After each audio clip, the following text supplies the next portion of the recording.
PC gaming hardware is expensive, right? Core i7 Extreme Edition, $1,600. 2 terabyte 960 Pro NVMe drive, $1,300. 2 GTX Titan XPPs. We got $2,400. You add 128 gigs of RAM, as well as a top-of-the-line motherboard, and yeah, that'll be $6,800, please. Now, to be clear, I'm not complaining. This is a spectacularly first world problem. But pro video production gear is on a whole freaking other level. Let me put it in perspective. This one PCI Express card costs as much as all that stuff I just listed combined. All of it. This is the Red Rocket X, a state-of-the-art creation tool and simultaneously a relic of a bygone era. A $7,000 coprocessor card.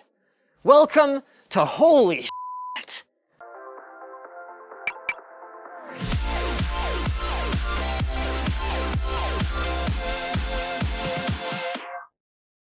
Cooler Master's 25th Anniversary Edition Cosmos 2 features a unique dual curved tempered glass side panel. Check it out now at the link below.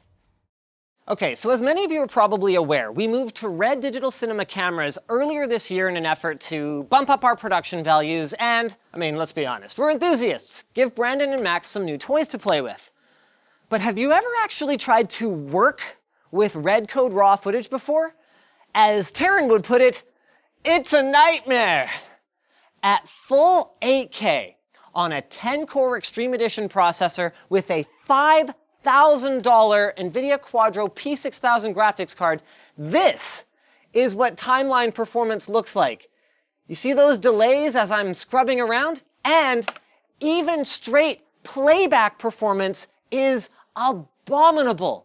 It's not like it's our 10 gigabit network connection bottlenecking us either. We're nowhere near saturating it.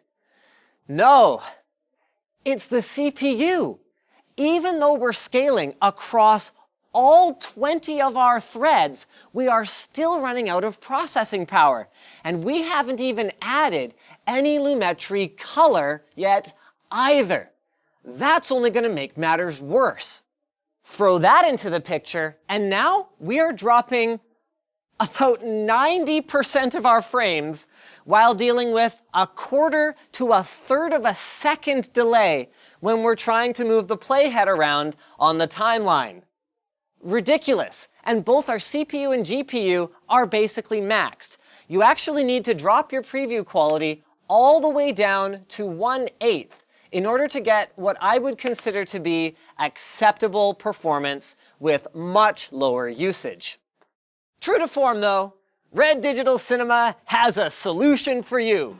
Are you unhappy with your editing experience of the footage from your $50,000 camera? Buy this expansion card to accelerate it. Available now for 7,000 easy payments of only $1. Call now and we'll throw in this nothing.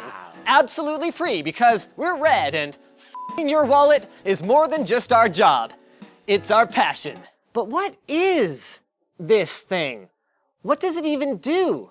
Well, we can figure out a little bit on our own. So there's some kind of processor here that's under 150 watts of total power consumption based on the single slot cooler and the single 6-pin power connector back here.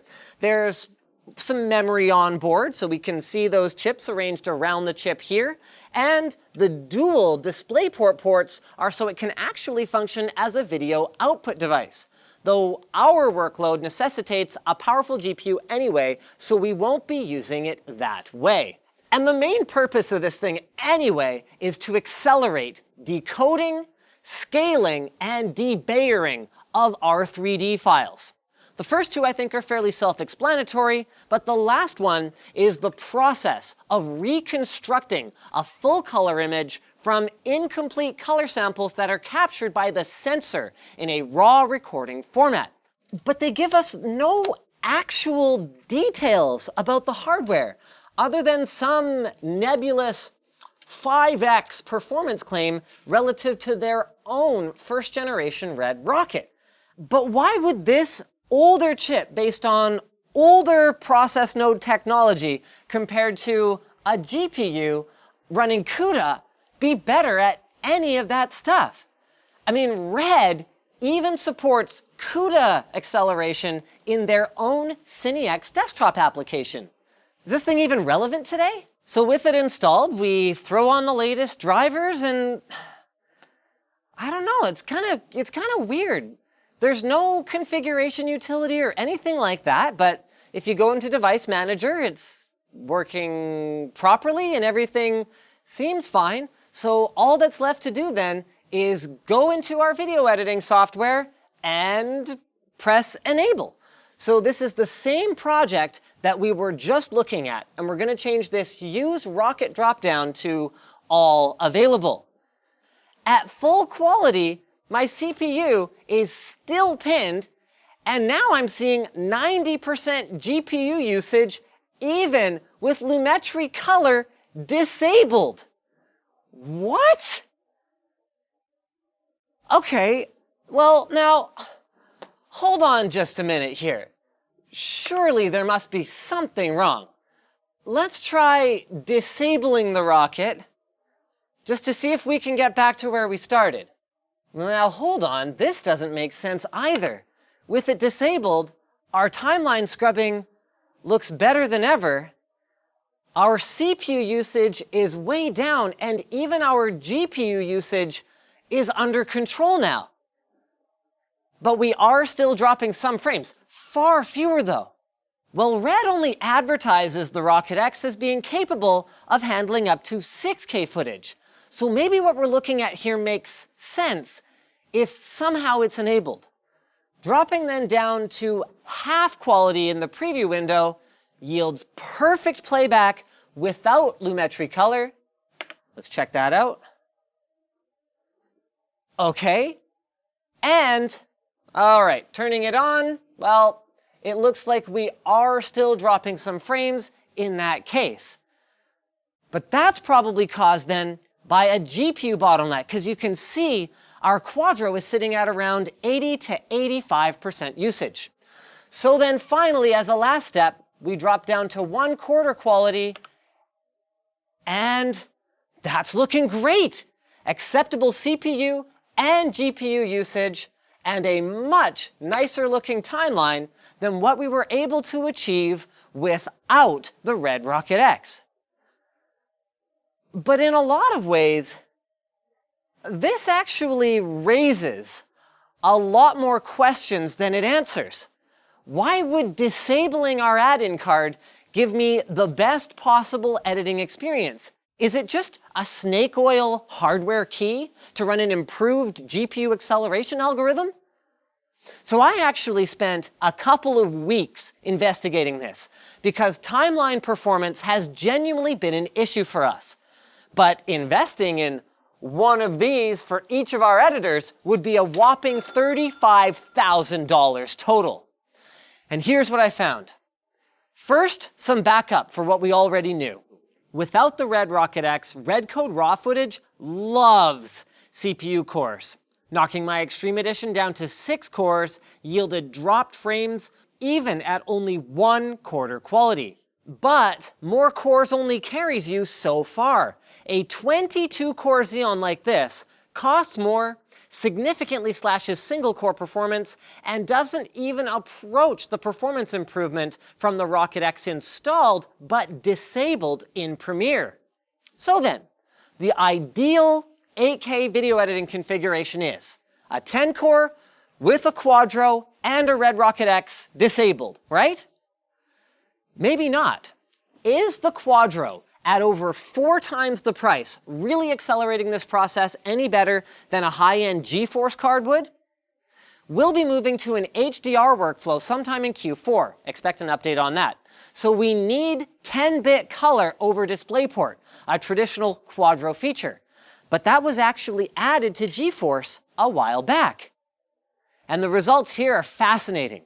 Our Titan X Pascal despite its nearly identical on-paper specs to our Quadro P6000, is able to use its sky-high, nearly 1800 megahertz boost clocks to reduce GPU usage, lower our dropped frames, and even drop CPU usage a little bit at our target 1/4 playback quality. It even almost managed to pull off half playback quality.